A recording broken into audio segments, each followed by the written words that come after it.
Hi hi hi friends ಎಲ್ಲರೂ ಹೇಗಿದ್ದೀರಾ? ಎಲ್ಲರೂ ಚೆನ್ನಾಗಿದ್ದೀರಾ ಅಂದ್ಕೊಂಡಿದ್ದೀನಿ. ನಾನು ಕೂಡ ಚೆನ್ನಾಗಿದ್ದೀನಿ. ಇವಾಗ ಎಲ್ಲ ಹುಷಾರಾಗಿದ್ದೀನಿ.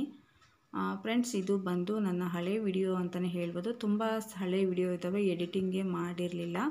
ಹಾಗಾಗಿ ಇದನ್ನು ಇವತ್ತು ಶೇರ್ ಮಾಡ್ಕೊಳ್ತಾ ಇದ್ದೀನಿ. ಹಾಗೆ ನನ್ನ ಮಗನ್ನ ನಾವು ಹಾಸ್ಟೆಲ್ಗೆ ಸೇರಿಸಿದ್ದೀವಿ. ಯಾವ ಹಾಸ್ಟೆಲು, ಯಾವ ಕ್ಲಾಸ್ ಓದ್ತಿದ್ದಾನೆ ಅನ್ನೋದನ್ನು ಶೇರ್ ಮಾಡ್ಕೊಳ್ತೀನಿ. ಪೂರ್ತಿ ವಿಡಿಯೋ ನೋಡಿ ಸಪೋರ್ಟ್ ಮಾಡೋದನ್ನು ಮರಿಬೇಡಿ. ಹಾಗೆ ನಮ್ಮ ಮನೆಗೆ ನಮ್ಮ ಅತ್ತಿಗೆ ಮಕ್ಕಳು ಬಂದಿದ್ದಾರೆ.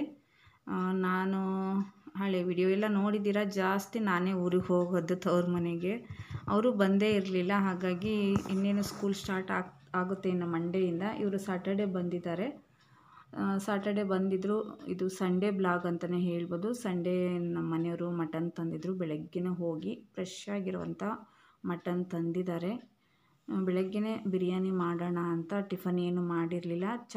ಚಾ ಒಂದು ಕುಡಿದು ಎಲ್ಲ ರೆಡಿ ಮಾಡ್ತಾ ಇದ್ದೀವಿ. ಮಟನ್ ಬಿರಿಯಾನಿ ಮಾಡೋಣ ಅಂತ. ಇವತ್ತು ಮಟನ್ ಬಿರಿಯಾನಿ ಮತ್ತು ಸಾಂಬಾರು ಮಾಡ್ತಾಯಿದ್ದೀವಿ. ಹಾಗೆ ಬ್ಲೆಡ್ ಕೂಡ ತಂದಿದ್ದಾರೆ. ನಾನು ಇದನ್ನು ಒಂದು ಸರಿನೂ ಮಾಡಿಲ್ಲ. ನಮ್ಮ ಅತ್ತಿಗೆ ಮಾಡ್ತಾರೆ.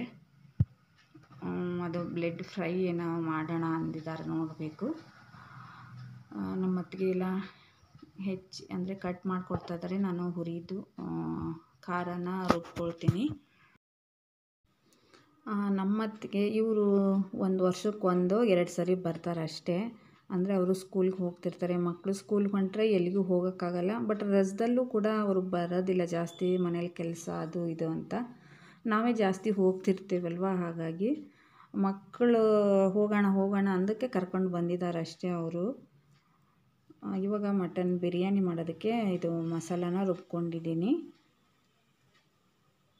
ಇಲ್ಲಿ ಬೇಯೋದಕ್ಕೆ ಇಡ್ತಾಯಿದ್ದೀವಿ. ಕುಕ್ಕರಲ್ಲಿ ಬೇಯಿಸಿದ್ರೇ ಅದು ಬೇಗ ಬೇಯೋದು, ಇಲ್ಲಾಂದರೆ ಮಟನ್ ಬೇಗ ಬೇಯೋದಿಲ್ಲ, ಗೊತ್ತಲ್ವ ನಿಮಗೆ.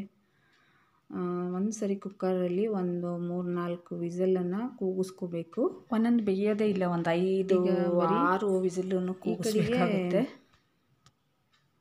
ಬಿರಿಯಾನಿಗೆ ಬೇಯಿಸ್ಕೊಂಡಿದ್ದೀವಿ. ಈ ಕಡೆಗೆ ಸಾಂಬಾರಿಗೆ, ಈಗ ಸಾಂಬಾರಿಗೂ ಕೂಡ ಹಾಗೆ ರೆಡಿ ಮಾಡ್ಕೊಳ್ತಾ ಇದ್ದೀವಿ.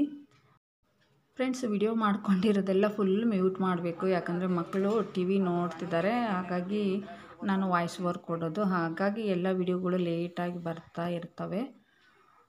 ಇವಾಗ ಸಾಂಬಾರಿಗೂ ಕೂಡ ರೆಡಿ ಮಾಡಿಕೊಂಡು ಸಾಂಬಾರು ಎಲ್ಲ ಆಯಿತು. ಫ್ರೆಂಡ್ಸ್, ಇದು ಸಂಜೆ ಟೈಮು. ಸಂಜೆ ಇನ್ನೇನು ಸ್ಕೂಲ್ ಸ್ಟಾರ್ಟ್ ಆಯ್ತಲ್ವ. ಇವತ್ತು ಸಂಡೇ, ನಾಳೆ ಮಂಡೆಯಿಂದ ಸ್ಕೂಲ್ ಸ್ಟಾರ್ಟ್ ಎಲ್ಲರದ್ದು. ಹಾಗೆ ಅಣ್ಣನ ಮಕ್ಕಳು ಏನೋ ತೊಗೋಬೇಕು ಅಂದರು. ಮತ್ತು ನನ್ನ ಮಗಗೂ ಸ್ಕೂಲ್ ಸ್ಟಾರ್ಟ್ ಅಲ್ವ, ಅವನಿಗೆ ಬ್ಯಾಗು ಏನೂ ಇರಲಿಲ್ಲ, ಏನೂ ತೊಗೊಂಡಿರಲಿಲ್ಲ. ಒಬ್ಬನಿಗೆ ಮಾತ್ರ ನಾನು ಇವತ್ತು ಸ್ವಲ್ಪ ಶಾಪಿಂಗ್ ಮಾಡಿಕೊಂಡೆ. ಮೇಯ್ನಾಗಿ lunch bag, water bottle, school bag, pen, pencil ಇವೇ ಇರುತ್ತೆ. ನಾನು ಇದಿಷ್ಟನ್ನು ತೊಗೊಂಡೆ. ಹಾಗೆ ಒಂದು ವಿಮ್ಮು ಏನಕ್ಕೆ ಅಂದರೆ ಸೋಪ್ಗಿಂತ ವಿಮ್ ಜೆಲ್ ಚೆನ್ನಾಗಿ ಬರುತ್ತೆ. ನಾನ್ ವೆಜ್ ಮಾಡಿದಾಗ, ಫಿಶ್ ಮಾಡಿದಾಗ ತುಂಬ ಸ್ಮೆಲ್ ಇರುತ್ತಲ್ವ, ಆ ಸ್ಮೆಲ್ಗೆ ಈ ವಿಮ್ಮೇ ಒಳ್ಳೆಯದು ಅಂತ ನನ್ನ ಅಭಿಪ್ರಾಯ. ಹಾಗೆ ನಮ್ಮ ಅತ್ತಿಗೆ ಅವ್ರಿಗೇನು ಬೇಕೋ ಅವರು ಸ್ವಲ್ಪ ಶಾಪಿಂಗ್ ಮಾಡಿದರು. ಹಾಗೆ ಸಿಂಪಲ್ಲಾಗಿ ಇಲ್ಲೇ ಒಂದು ಮಾರ್ಟ್ ಇದೆ, ಅಲ್ಲಿಗೆ ಹೋಗಿದ್ವಿ. ಫ್ರೆಂಡ್ಸ್, ಇದು ಸ್ಟಾರ್ಟಿಂಗ್ ಅಷ್ಟೇ ಬ್ಯಾಗು. ಇನ್ನು ಸ್ಕೂಲ್ಗೆ ಹೊಂಟ್ರೆ ಎಷ್ಟು ಖರ್ಚಿರುತ್ತಲ್ವ ಮಕ್ಕಳಿಗೆ. ಬುಕ್ಸು, ನೋಟ್ಬುಕ್ಕು, ಬಟ್ಟೆ ಪ್ರತಿಯೊಂದನ್ನು ಸ್ಕೂಲ್ ಸ್ಟಾರ್ಟ್ ಆದಾಗ ಒಂದಿಷ್ಟು ಖರ್ಚಿರುತ್ತೆ. ಸ್ಕೂಲ್ ಫೀಸ್ ಅಲ್ಲದೇ ಇತರೆ ಖರ್ಚು ಕೂಡ ಇರುತ್ತೆ. ಮತ್ತು ನಾನು ನನ್ನ ಚಿಕ್ಕ ಮಗನ ಬೇರೆ ಕಡೆ ಸೇರಿಸೋಣ ಅಂತ, ಅವನು ಮನೆಯಲ್ಲಿ ಓದೋದೇ ಇಲ್ಲ ಫ್ರೆಂಡ್ಸ್. ಹಾಗಾಗಿ ಇವಾಗ ಅವನು 5ನೇ ಕ್ಲಾಸಿಗೆ ಕೋಚಿಂಗ್ ಇರುತ್ತೆ, ನವೋದಯ ಮೊರಾರ್ಜಿಗೆ. ನಾನು ಇಲ್ಲಿ ಇದೆ ಕೋಚಿಂಗು, ಬಟ್ ಮನೇಲಿದ್ದರೆ ಓದೋದಿಲ್ಲ, ತುಂಬ ಹಠ ಮಾಡ್ತಾನೆ. ಅದಕ್ಕಾಗಿ ನಾನು ಅವನ್ನ ಬೇರೆ ಕಡೆ ಇಡೋಣ ಅಂತ ಪ್ಲ್ಯಾನ್ ಮಾಡಿ ಯೋಚನೆ ಮಾಡ್ತಾ ಇದ್ದೀನಿ. ಬಟ್ ನಮ್ಮ ಹಸ್ಬೆಂಡು ಒಪ್ತಾ ಇಲ್ಲ. ನೋಡೋಣ ಏನಾಗುತ್ತೆ ಅಂತ. ಇದು ನಮ್ಮ ಅಣ್ಣನ ಮಗ ಬರೀತಾ ಇದ್ದಾನೆ, ಪ್ರಜ್ವಲ್. ನೋಡಿದ್ದೀರ ಹಳೆ ವಿಡಿಯೋದಲ್ಲೆಲ್ಲ. ಹಾಗೆ ರಾತ್ರಿಗೆ ನಾವು ಮುದ್ದೆ ಮಾಡಿದ್ವಿ. ರೈಸ್ ಇತ್ತು, ಮಟನ್ ಸಾಂಬಾರು ಇತ್ತು, ಮುದ್ದೆ ಮಾಡಿದೆ. ಹಾಗೆ ನಾನಿಲ್ಲಿ ಮೊಸರೆಲ್ಲ ತೊಗೊಳ್ತಾ ಇರ್ತೀನಿ ಅಂತ ಹೇಳ್ತಿರ್ತೇನಲ್ವ ಡೈಲಿ ಲಾಗಲ್ಲಿ. ಅವ್ರದ್ದು ಎಮ್ಮೆ ಬೆಣ್ಣೆ ಕೊಟ್ಟಿದ್ದರು, ಅರ್ಧ kg ಬೆಣ್ಣೆ ತೊಗೊಂಡಿದ್ದೆ. ಇವತ್ತು ಕಾಸಿ ಇಡ್ತಾಯಿದ್ದೀನಿ. ನಮ್ಮ ಅತ್ತಿಗೆನೇ ಕಾಸಿದ್ರು. ಎಮ್ಮೆ ಬೆಣ್ಣೆ ತುಪ್ಪ ಇದು ಫ್ರೆಂಡ್ಸ್. ಫ್ರೆಂಡ್ಸ್, ಇದು ನೆಕ್ಸ್ಟು ಮಂಡೇ ಅಂತ ಹೇಳಿದ್ನಲ್ಲ, ಮಂಡೇ. ಇವನೇ ನನ್ನ ಚಿಕ್ಕ ಮಗ. ತುಂಬ ಹಠ ಮಾಡ್ತಾನೆ. ಜಾಣ ಇದ್ದಾನೆ, ಬಟ್ ಕುತ್ಕೊಂಡು ಓದಲ್ಲ. ಬಟ್ ನನಗೆ ಅವನ್ನ ಹಿಡಿಯೋದು ಕಷ್ಟ ಅಂತ ಅನ್ನಿಸ್ತಾ ಇದೆ. ಅವನಿಗೆ ಸ್ವಲ್ಪ ಟ್ರೈನಿಂಗ್ ಬೇಕು ಅಂತ ನನಗನ್ನಿಸ್ತು. ಹಾಗಾಗಿ ಅವನ್ನ ಬೇರೆ ಕಡೆ ಕೋಚಿಂಗು ಹಾಕಿದ್ದೀನಿ ನಾನೇ ಹೋಗಿ. ತುಂಬ ಬೇಜಾರಾಗ್ತಿದೆ, ಬಟ್ ಮಕ್ಕಳ ಭವಿಷ್ಯಕ್ಕೆ ಏನಾದರೂ ಮಾಡಲೇಬೇಕಲ್ವ. ಹಾಗಾಗಿ ನಾನೇ ನಿರ್ಧಾರ ಮಾಡಿ ಅವನ್ನ ಕೋಚಿಂಗಿಗೆ ಕರ್ಕೊಂಡು ಹೋಗ್ತಾ ಇದ್ದೀವಿ. ಬಿಟ್ಟು ಬರೋಕ್ಕೆ ನಾನು ನನ್ನ ದೊಡ್ಡ ಮಗ. ಹಸ್ಬೆಂಡಿಗೆ ವರ್ಕ್ ಇತ್ತು, ಬಂದಿಲ್ಲ ಅವರು. ಇಲ್ಲೇ ನಮಗೆ ಹತ್ತಿರದಲ್ಲೇ ಒಂದು 30 ಕಿಲೋಮೀಟರ್ ಆಗುತ್ತೆ, ಅಷ್ಟು ದೂರದಲ್ಲಿದೆ ಕೋಚಿಂಗು. ಚೆನ್ನಾಗಿದೆ ಅಂತೆ.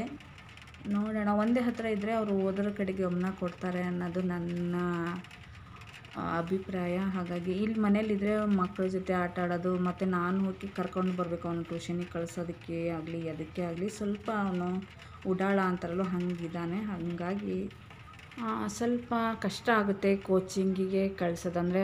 ಫೀಸೆಲ್ಲ ಇರುತ್ತೆ ಒಂದು 50,000 ಹೀಗೆ.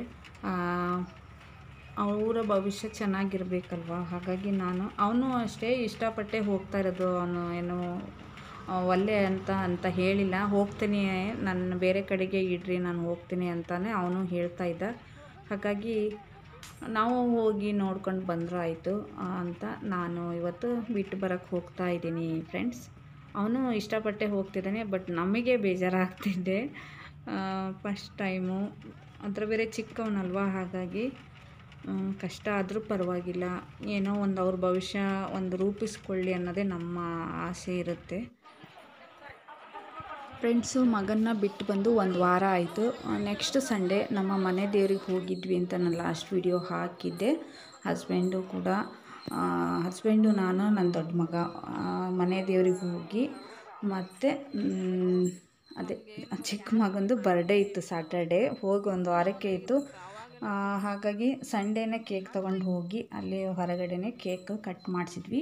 ಇಲ್ಲಿ ನಮ್ಮ ಫ್ರೆಂಡು ಇದ್ದಾಳೆ, BA ಓದ್ತಿದ್ವಿ ಇಬ್ಬರು ಒಟ್ಟಿಗೆ. ಅವ್ರ ಮಗಳನ್ನು ಕೂಡ ಇಲ್ಲೇ ಕೋಚಿಂಗಿಗೆ ಹಾಕಿದ್ದಾರೆ. ಹಾಗಾಗಿ ಇಬ್ಬರು ಒಟ್ಟಿಗೆ ಇರ್ತಾರೆ ಅಂತ ನಿರ್ಧಾರ ಮಾಡಿ ನಾವು ಸೇರಿಸಿರೋದು. ಅವರು ಕೂಡ ಬಂದಿದ್ದರು, ನೋಡ್ಬೋದು, ಅಲ್ಲಿ ಕೂತಿದ್ದಾರೆ. ನಾನು ವಿಡಿಯೋ ಮಾಡಿಲ್ಲ. ನೆಕ್ಸ್ಟ್ ಟೈಮ್ ಏನಾದ್ರು ಹೋದಾಗ ಶೇರ್ ಮಾಡ್ಕೊಳ್ತೀನಿ. ನನ್ನ ಫ್ರೆಂಡ್ ಅವಳು, ಅವ್ರ ಫ್ಯಾಮಿಲಿನೂ ಬಂದಿದ್ದರು. ನನ್ನ ಮಗನ ಬರ್ಡೇ ಸೆಲೆಬ್ರೇಟ್ ಮಾಡ್ತಾ ಇದ್ವಿ.